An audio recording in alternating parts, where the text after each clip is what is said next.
दोस्तों नमस्कार, स्वागत है आप सभी का online net first YouTube channel पे। जैसा कि दोस्तों आप जानते हैं, किसी भर्ती संबंधित कोई भी जानकारी होती है आप सभी को ऑनलाइन नेट फर्स्ट चैनल के माध्यम से सबसे पहले दी जाती है।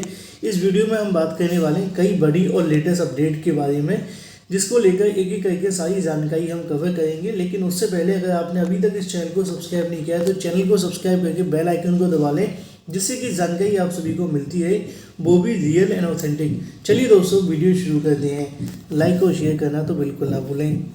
भर्ती कोई भी हो, जब भर्ती के विज्ञापन जारी होते हैं तो एक प्रतियोगी छात्र के माध्यम से पूरा प्रयास किया जाता है कि उसको उस भर्ती के अंदर नौकरी लेने के लिए चाहे जो भी करना पड़े वो करेगा, जिससे कि आगामी समय के अंदर उसको भर्ती में एक नौकरी मिल सके और उसके बाद अपने फ्यूचर को वो यहाँ से सुरक्षित कर सके। लेकिन इस प्रकार की भर्तियाँ जिसमें घोटाले या धांधली जैसी खबरें सामने आती हैं तो उसके बाद में मेहनत करने वाले अभ्यर्थियों का जो मनोबल है वो टूट जाता है। क्योंकि आमतौर पे कोई भी अभ्यर्थी होता है मैक्सिमम नंबर तो नहीं ला सकता, लेकिन मेहनत करके ज़्यादा से ज़्यादा नंबर ला सकता है। लेकिन जब बात ज़्यादा नंबर की हो और जब बात धांधली करने वाले की हो तो आप भी जानते हैं कि धांधली करने वाला आगे निकल जाता है। क्योंकि यहाँ पर मेहनत एक उम्मीद के आधार पे की जाती है कि ये क्वेश्चन आ सकते हैं, लेकिन जो धांधली की जाती है कि भाई यही क्वेश्चन आ रहे हैं और ये आपके पास आंसर की है, बस गोले ही तो काले करने हैं। और ऐसा सब जगह और हर भर्ती के अंदर देखने के लिए मिलता है। उत्तर प्रदेश की कोई भी भर्ती उठा लीजिए, बाहर की कोई भी भर्ती उठा लीजिए, आज एक और मामला आप सभी के सामने आता है कि भाई परीक्षा के अंदर अगर बात की जाए तो नंबर 0 देखने के लिए मिलते हैं, लेकिन सर्वर से हो गए 70 नंबर। ऐसा कहना है सीबीआई के माध्यम से। आप सभी को मैंने 2-3 दिन पहले जानकारी भी दी थी कि कलकत्ता मतलब कि बंगाल के अंदर होने वाली शिक्षक भर्ती को लेकर वहाँ पर बीजेपी सरकार के माध्यम से, जो कि अपोजिशन है, उनकी तरफ से इसको लेकर मुद्दा उठाया गया और सीबीआई जांच की मांग की गई। सीबीआई जांच करा दी भी गई। अब ऐसे में मामला क्या देखने के लिए मिलता है? मामला ये है कि शिक्षक भर्ती के अंदर बड़ा घोटाला हुआ है। बंगाल शिक्षक भर्ती घोटाले मामले को लेकर बुधवार को CBI Calcutta high court forensic report सौंपी गई, जिसमें सनसनीखेज यहाँ से जो खुलासे हैं वो देखने के लिए मिलते हैं। जानकारी के मुताबिक फेल हुए अभ्यर्थियों के नंबर पर सर्वर बदल दिए गए हैं, उन्हें पास कर दिया गया है। जिनके नंबर बदले गए उनमें से किसी के 0 तो किसी के 1 नंबर मिला था। सीबीआई के मुताबिक अगर बात की जाए एसएससी के सर्वर रूम में जब्त 3 हार्ड डिस्क की जांच की गई है तो यह जानकारी सामने निकल कर आई है। 2 दिन पहले ये भी जानकारी देखने के लिए मिली थी कि यहाँ पे होने वाली शिक्षक भर्ती के अंदर बिना टीईटी के अभ्यर्थियों को परीक्षा में बिठा दिया गया था। तो इससे भी कुछ बड़ा आपको देखने के लिए मिलता है उत्तर प्रदेश की लेखपाल भर्ती को लेकर, जिस पर हम आगे बात करने वाले हैं। लेकिन उससे पहले बात कर लेते हैं, अगर बात की जाए उत्तर प्रदेश के अंदर प्राथमिक और जूनियर विद्यालयों के अंदर शिक्षक भर्ती को लेकर यहाँ पर शासन की तरफ से कुछ आदेश जारी किए गए हैं, जहाँ पर उन्होंने कहा है कि 10 छात्रों के आधार पर एक शिक्षक के अनुसार यहाँ से जो नई शिक्षक भर्तियाँ वो देखने के लिए मिलेंगी, जिसके बारे में जानकारी आप सभी को यहाँ से देखने के लिए मिल जाती है। सरकारी प्राथमिक स्कूलों में अगर बात की जाए 10 दिव्यांग बच्चों के नामांकन होने पर एक विशेष शिक्षक की, जो यहाँ पे जिसको कहा जाता है स्पेशल एजुकेटर, रखे जाएंगे। इसी प्रकार 6वीं से लेकर 8वीं, जिसको जूनियर कहा जाता है, अगर वहाँ पे 15 दिव्यांग बच्चों के लिए एक शिक्षक का प्रावधान किया गया है। निःशुल्क और अनिवार्य बाल शिक्षा अधिकार अधिनियम आरटी एक्ट 2009 के अनुसार प्रदत्त शक्तियों का प्रयोग करते हुए केंद्र सरकार ने अधिसूचना जारी की है, जो भी राज्यों के समान रूप से लागू होगी, जिसमें लिखा हुआ है कि 21 सितंबर को जारी अधिसूचना के अनुसार प्राथमिक हो या फिर उच्च प्राथमिक हो, ठीक है, दोनों के अंदर क्या होगा कि प्राथमिक में अगर 10 दिव्यांग बच्चे होते हैं, छात्र होते हैं, तो यहाँ पे एक शिक्षक की जो नियुक्ति है वो सरकार को करनी है। और इसके अलावा अगर 15 जूनियर के अंदर होते हैं तो वहाँ पे भी एक शिक्षक की जो आपको नियुक्तियाँ वो देखने के लिए मिलेंगी।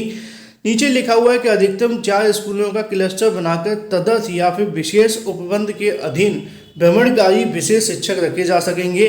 लेकिन शर्त यह है कि किन्हीं 2 स्कूलों के बीच दूरी जो होनी चाहिए लगभग 5 किलोमीटर से अधिक की नहीं होनी चाहिए, ताकि विशेष शिक्षक के प्रत्येक स्कूल स्तर पर आवश्यक कार्यकलाप करने के लिए अपेक्षित समय मिल सके। बीएड विशेष शिक्षा प्रशिक्षण करने वाले विजय पाल 21 सितंबर को जारी गाइडलाइन के अनुसार परिषदीय स्कूलों में दिव्यांग बच्चों के लिए विशेष शिक्षक रखे जाने का जो अनुरोध है वो किया है। नीचे लिखा हुआ है कि प्रदेश में 2,84,809 दिव्यांग बच्चे भी देखने के लिए मिलते हैं। विभिन्न कार्यक्रम चलाए भी जाए, जिसके बारे में जानकारी लिखी है। 2022 और 23 की प्रोजेक्ट अप्रूवल बोर्ड की बैठक के अंदर आवश्यकता वाले बच्चों के लिए सांकेतिक शिक्षा समग्र प्लान को लेकर भी यहाँ से जो निर्देश है वो दिए गए हैं।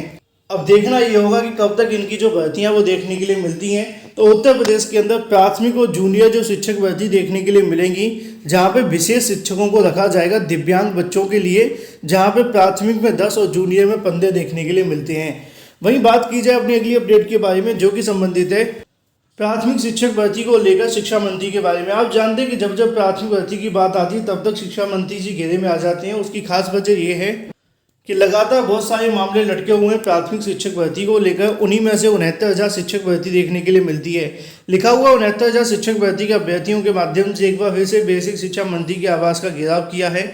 बेसिक के 69,000 शिक्षक भर्ती आरक्षण पीड़ित अभ्यर्थी ने बुधवार को भी यहाँ पे आप सभी के सामने जानकारी देखने के लिए मिलती है कि बेसिक शिक्षा मंत्री संदीप सिंह का आवास का घेराव किया। नियुक्ति न दिए जाने की यहाँ पर कहीं ना कहीं नाराजगी जताते हुए अभ्यर्थी ने मांग की। यहाँ पे अभ्यर्थी काफ़ी बड़ी संख्या के अंदर पहुंचे हुए थे, जमकर प्रदर्शन किया।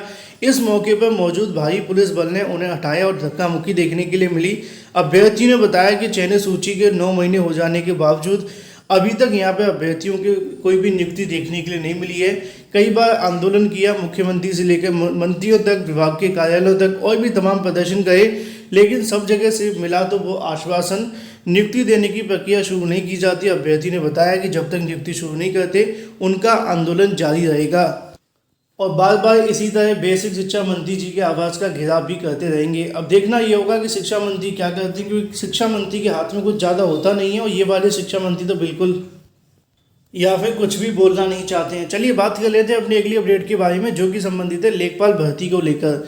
लेखपाल भर्ती परीक्षा को रद्द किए जाने की लगातार मांग की जा रही है। ट्विटर पर इस मामले को लेकर लगातार कहीं ना कहीं छात्रों के माध्यम से ट्वीट किए जाएं, जहां पे अभ्यर्थी इस बात की सरकार के सामने सवाल खड़े कर रहे हैं कि जब अभ्यर्थी 2.5 लाख से ज़्यादा परीक्षा में बैठे थे और 2.5 लाख अभ्यर्थियों का तो कंपटीशन क्या ही होगा जब 15,000 घोटाले करने वाले अभ्यर्थी देखने के लिए मिले हैं।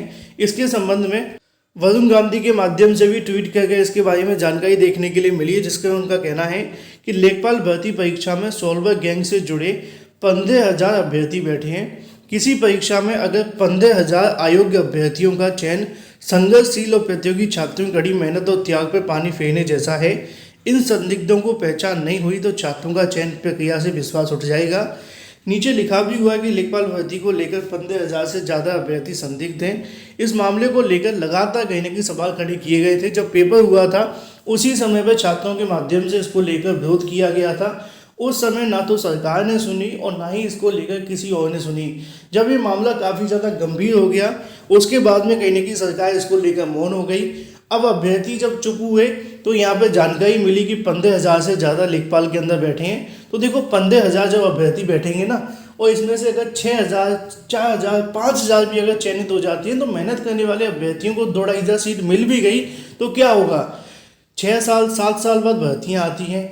पद कितने, 8,000, कोई ज़्यादा पद है नहीं है। अब 8,000 पदों के लिए 15,000 छात्रों ने घोटाला कर दिया तो निश्चित तौर पे इसकी एक बड़ी जांच होनी चाहिए। ऐसा ना हो कि एसटीएफ बाद में जांच करती है और वीडियो भर्ती की तरह बाद में सरकार इसको रद्द कर दी। अगर कुछ करना है तो अभी करें, क्योंकि 2-2, 3-3 साल बाद जब भर्तियाँ रद्द होती हैं फिर दोबारा से परीक्षा के लिए इंतजार करो, फिर दोबारा से परीक्षा के बाद घोटाला होगा और भी तमाम समस्या होती हैं। तो सरकार को तत्काल प्रभाव से एक्शन लेना चाहिए। बाकी आप क्या समझते हैं, अब तो परीक्षा को रद्द करके दोबारा पूरे तरीके से जांच की जाए, हो सके तो पूरी परीक्षा एजेंसी को चेंज किया जाए और आयोग में बैठे अधिकारियों के ऊपर भी कहीं ना कहीं जो कार्रवाई होनी चाहिए कि आखिर इस प्रकार की गलतियां कैसे हो सकती हैं। इसी के संबंध में लेखपाल भर्ती परीक्षा में नकल कराने वाले 5 आरोपियों की जमानत को भी हाईकोर्ट के माध्यम से खारिज कर दिया गया है। कोर्ट ने बड़ी कार्रवाई करते हुए जिला न्यायालय में लेखपाल भर्ती परीक्षा में नकल कराने वाले 5 आरोपी मुलायम सिंह यादव और भी तमाम यहाँ पे जो नाम है वो लिखे हुए हैं, इन तमाम अभ्यर्थियों की अर्जी को खारिज करते हुए इनको जमानत देने से मना कर दिया गया है। बात की जाए पीसीएस मेंस परीक्षा को लेकर तो भावी अफसरों से उत्तर प्रदेश प्रशासनिक व्यवस्था से जुड़े सवाल देखने के लिए मिले, जहाँ पे अभ्यर्थियों से अलग अलग प्रश्नों के बारे में जानकारी मांगी गई।